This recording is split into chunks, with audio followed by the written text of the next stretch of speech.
Well, good evening.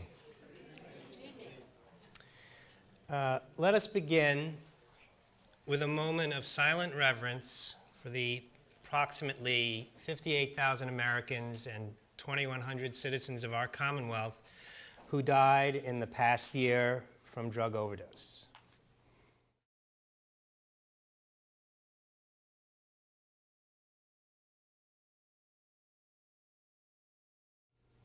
Thank you.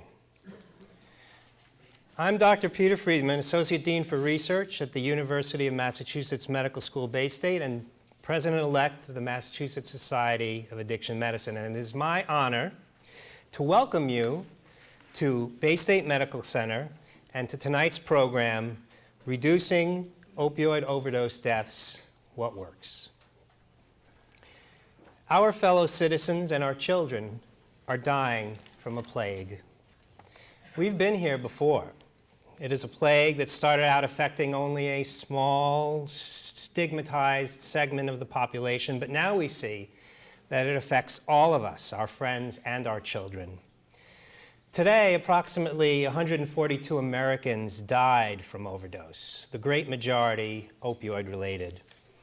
To give a sense of the scope, that is equivalent to an airline crash every 3 days.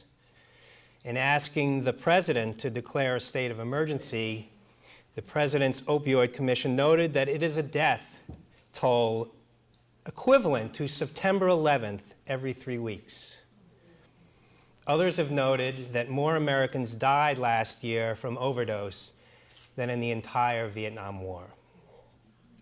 We have been here before. Like the AIDS epidemic in the 80s and 90s, the epidemic of overdose deaths does not discriminate. And experts, some of whom you will hear from tonight, are clear about what we need to do. The controversy is ideological, political, economic, and perhaps practical. But I hope you'll come away from tonight knowing that it is not scientific.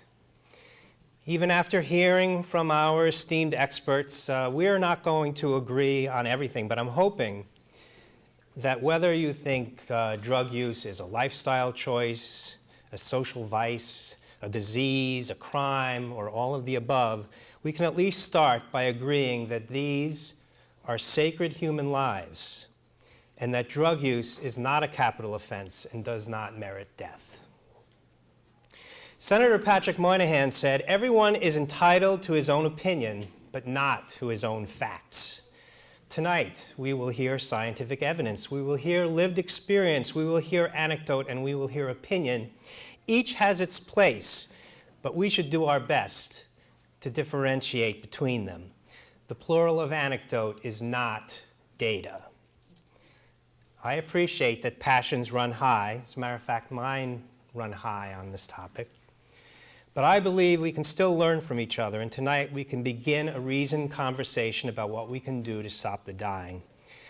Some of the things that reduce deaths from an opioid overdose seem unpalatable, illogical at first glance. Won't naloxone just encourage folks to take greater risk? Isn't medication treatment just substituting one addiction with another? If we provide a safe place for folks to use drugs, won't they just use more?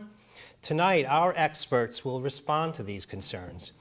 Some of the solutions we will discuss tonight will seem politically infeasible.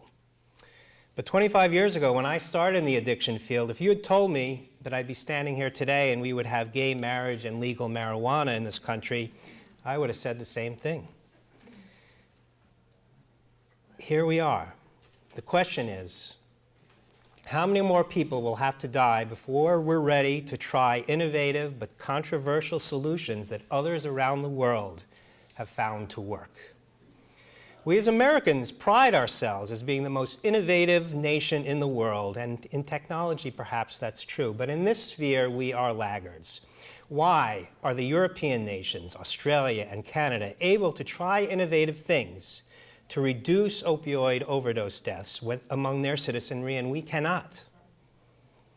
I've heard it said that Americans are different, that we're exceptional.